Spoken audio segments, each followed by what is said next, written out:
నమస్తే, welcome to ప్రజావాహిని. So చూడొచ్చు, నిన్న కూడా వీళ్ళందరూ కూడా ఎవరు మన తెలంగాణ రాష్ట్రంలో ఉన్నటువంటి ఉద్యమకారులందరూ కలిసి కూడా మేము రేపు భారీ ఎత్తున కూడా ప్రోగ్రాం చేయబోతున్నాం. మిలియన్ మార్చ్ సందర్భంగా దాన్ని యాది చేసుకొని మళ్ళొక్కసారి గన్ పార్క్ వద్ద మేము దాదాపు 3-4 వేల మందితోని అక్కడికి చేరుకొని కళాకారులు అనేక సంఘాలు, మా దాంట్లో ఉన్నటువంటి సంఘాలు అందరూ కలిసి వచ్చి జాయింట్ యాక్షన్ కమిటీ సందర్భంగా వీళ్ళందరూ వచ్చి ఇక్కడ ఈరోజు పెద్ద ఎత్తున ఉద్యమ స్ఫూర్తితో వీళ్ళందరూ కూడా ఏకమైరు ఈరోజు. సో అసలు ఎందుకు చేస్తున్నారు ఏందని ఒకసారి అడిగి తెలుసుకుందాం. సో మనతో పాటు మాట్లాడడానికి Podapangi Nagaraju, Telangana state general secretary. ఒకసారి మాట్లాడదాం.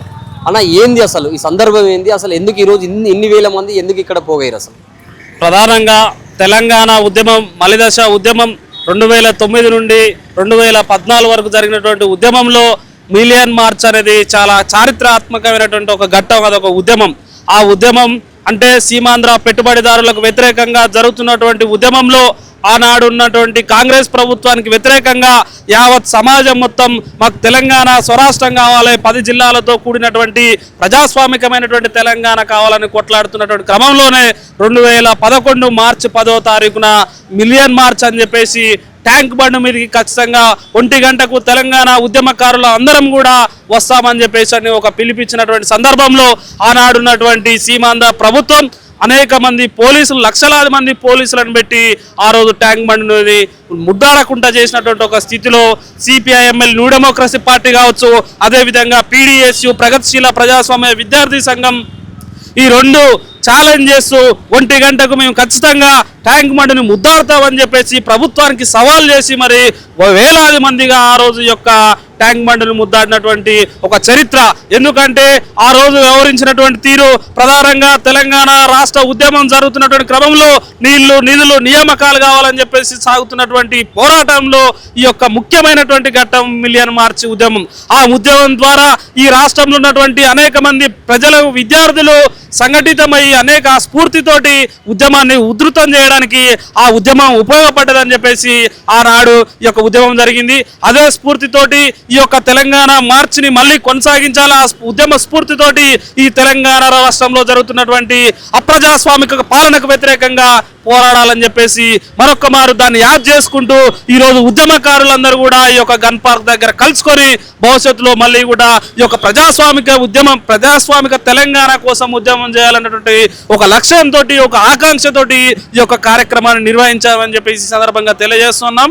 అంటే ఇప్పుడు ప్రధానంగా ఇప్పుడు ఉన్నటువంటి ప్రభుత్వం, కాంగ్రెస్ ప్రభుత్వము అంటే ఉద్యమకారులను గుర్తిస్తలేరు అని చెప్పేసి ఇట్లాంటి కార్యక్రమాలు చేస్తున్నారా, లేకపోతే ప్రభుత్వానికి ఏం చెప్పదలుచుకున్నారు? అయితే వాస్తవానికి తెలంగాణ వచ్చిన తర్వాత మొట్టమొదటిగా అధికారాన్ని చేపట్టినటువంటి ఏదైతే టీఆర్ఎస్ ప్రభుత్వం ఏదైతుందో ఆ ప్రభుత్వం కూడా పూర్తిగా ఈ యొక్క ఉద్యమకారులకు కావచ్చు, యావత్ తెలంగాణ ప్రజల యొక్క ఆకాంక్షలకు భిన్నంగా పరిపాలించినటువంటి ఒక స్థితి మనందరికి తెలిసిన విషయమే. 10 సంవత్సరాల పరిపాలన తర్వాత ఈ యొక్క రాష్ట్రంలో ఉద్యమకారులకు కావచ్చు, ప్రజలకు కావలసినటువంటి రాలేదు, తెలంగాణను ఎందుకు సాధించుకున్నాం అనేటువంటి లెక్కలో మాట్లాడుతున్నటువంటి స్థితి సందర్భం.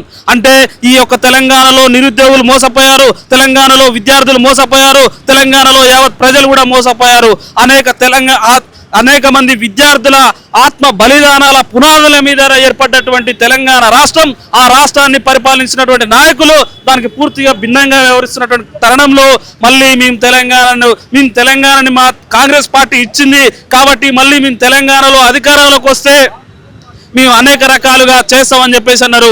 ఈరోజు కాంగ్రెస్ ప్రభుత్వం ఏం చెప్పింది? ఆనాడు ఉద్యమకారులకు 250 గజాలు యొక్క హైదరాబాద్లో కట్టిస్తామని చెప్పేసి మాట్లాడారు. అదేవిధంగా విద్యార్థులకు కూడా అనేక రకాలైనటువంటి హామీలు ఇచ్చారు, నిరుద్యోగులకు కూడా అనేక రకాలైనటువంటి హామీలు ఇచ్చారు. గత ప్రభుత్వం వ్యవహరించినట్టుగా మేము వ్యవహరించాం, నిరుద్యోగులకు ఉద్యోగ అవకాశాలు కల్పిస్తాం, మేము జాబ్ క్యాలెండర్లు ఇస్తాం, మెగా డిఎస్సీని వేస్తామని చెప్పేసి ప్రగల్భాలు పలికినటువంటి కాంగ్రెస్ పార్టీ అధికారంలోకి వచ్చిన తర్వాత ఈరోజు నిరుద్యోగులను ముండమోపింది. అదేవిధంగా విద్యార్థులకు కూడా మేము సకాలంలో ఫీజు రియంబర్స్మెంట్, స్కాలర్షిప్స్ ఇస్తామని చెప్పేసి మాట్లాడి ఈరోజు ఫీజు రియంబర్స్మెంట్, స్కాలర్షిప్స్ విడుదల చేయకుండా విద్యార్థులను ఇబ్బంది పెడుతున్నటువంటి ఒక స్థితి ఉంది. కాబట్టి ఏ ప్రభుత్వం వచ్చినా ఉద్యమకారులను కానీ తెలంగాణ ప్రజల ఆకాంక్షను కానీ నెరవేర్చలేనటువంటి ఒక స్థితిలో ఉంది. కాబట్టి ఖచ్చితంగా మరొకసారి ఈ యొక్క మిలియన్ మార్చ్ స్ఫూర్తి దినంగా తీసుకొని ఈ యొక్క ప్రభుత్వాలు అవలంబిస్తున్నటువంటి ప్రజా వ్యతిరేక విధానాలు, విద్యార్థి వ్యతిరేక విధానాలు, కార్మిక వ్యతిరేక విధానాలపైన మరొక్కసారి పోరాడి ప్రజాస్వామిక తెలంగాణ కోసం పోరాడతామని చెప్పేసి సందర్భంగా తెలియజేస్తా ఉన్నాం. రైట్, ఉస్మానియా యూనివర్సిటీ నాయకులు రమేష్ గారు ఉన్నారు, ఒకసారి మాట్లాడదాం. సో చెప్పండి, ఏంది ఈ కార్యక్రమం, ఇంతమంది వచ్చారు కదా, సో మిలియన్ మార్చ్ని ఒకసారి మళ్ళీ స్ఫూర్తి చేసుకొని ఈరోజు ఇంత పెద్ద కార్యక్రమం చేస్తూ ఉన్నారు. సో అంటే ఎట్లా నెక్స్ట్ ప్రోగ్రామ్ ఏం చేయడానికి ఇంతమంది వస్తారు అని చెప్పేసి అనుకోవచ్చు. వాస్తవానికి తెలంగాణ రాష్ట్ర ఉద్యమంలో మిలియన్ మార్చ్ అనేది పెద్ద మహోన్నతమైన ఉద్యమం. మరోజు ఆ ఘట్టం అనేది మరవలేనిది. ఎందుకు మరవలేనిది అంటే విద్యార్థులు ఒక సైడు పాదయాత్రలు చేస్తూ ఉన్నారు, ఉస్మానియా యూనివర్సిటీలో నిర్బంధం ఉన్నది. తెలంగాణ రాష్ట్రం అనేది 2009 డిసెంబర్ 9 సోనియా గాంధీ గారు ప్రకటించినటువంటి సందర్భము. అదేవిధంగా సీమాంధ్ర పెట్టుబడిదారులు ఎమ్మెల్యేలు కానీ ఎంపీలు కానీ రాజీనామాలు చేసి ఉద్యమాన్ని కుట్రలు చేసే విధంగా ఆ రోజు కుట్ర పైనటువంటి సందర్భం.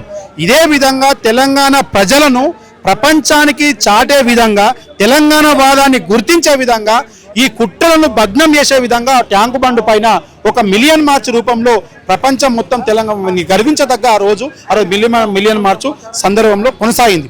కానీ ఆ రోజు మొత్తం లక్షలాది మంది ఉద్యమకాలను అడ్డుకున్నారు. కానీ ఎంత అడ్డుకున్నా తెలంగాణ వాదాన్ని గెలిపించడం కోసం, తెలంగాణ వాదాన్ని వినిపించడం కోసం ఆ రోజు తెలంగాణ మన మిలియన్ మార్చ్కు గ్యాదర్ అయినటువంటి రోజులు, ఆధారైనటువంటి రోజులు. కాబట్టి ఈ సందర్భంలోనే ఎంతో మంది పైన కేసులైనవి. మేము స్వయాన దాదాపు 60-70 రోజులు జైల్లో ఉన్నాం. నా మీద 138 కేసులైన దాదాపు.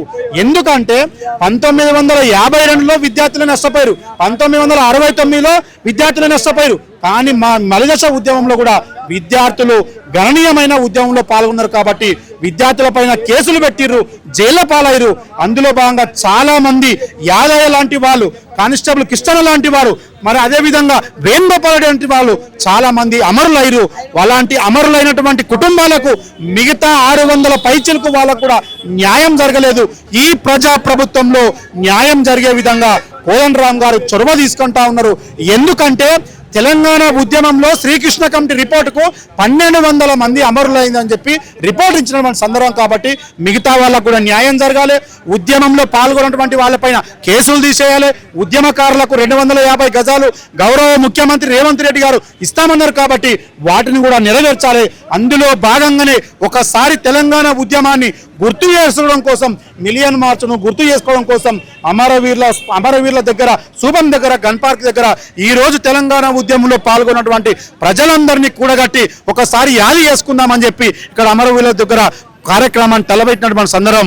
అందులో భాగంగానే ఈ కార్యక్రమం కొనసాగుతుంది. కాబట్టి తెలంగాణ రాష్ట్రం ఏర్పడిన తర్వాత కేసీఆర్ గారు వాస్తవానికి తెలంగాణ నిధులను కాపాడాల్సిన వ్యక్తి కుటుంబ పాలన చేస్తూ, మొత్తం అరాచక పాలన చేస్తూ, నిరంకుశత ప్రభుత్వాన్ని నడుపుతూ మొత్తం అన్ని వర్గాల ప్రజలను మోసం చేసిండు. ఎందుకంటే మొత్తం నిధులన్నింటినీ దుర్వినియోగం చేసి రాష్ట్రాన్ని 8 లక్షల కోట్ల అప్పులను చేసిండు. ఆనాటి ముఖ్యమంత్రి కేసీఆర్ గారు ఉద్యమకారులమని చెప్పినటువంటి వ్యక్తి కనీసం ఉద్యమకారులకు కూడా న్యాయం చేయకుండా మోసం చేసిండు. నిరుద్యోగులను మోసం చేసిండు. నిరంకుశత ప్రభుత్వాన్ని నడిపిండు. కాబట్టి కోదండరామ్ గారి నాయకత్వంలో రాష్ట్రం మొత్తం తిరిగినాం. కేసీఆర్ చేసినటువంటి అన్యాయాలను ప్రజలకు వివరించడం.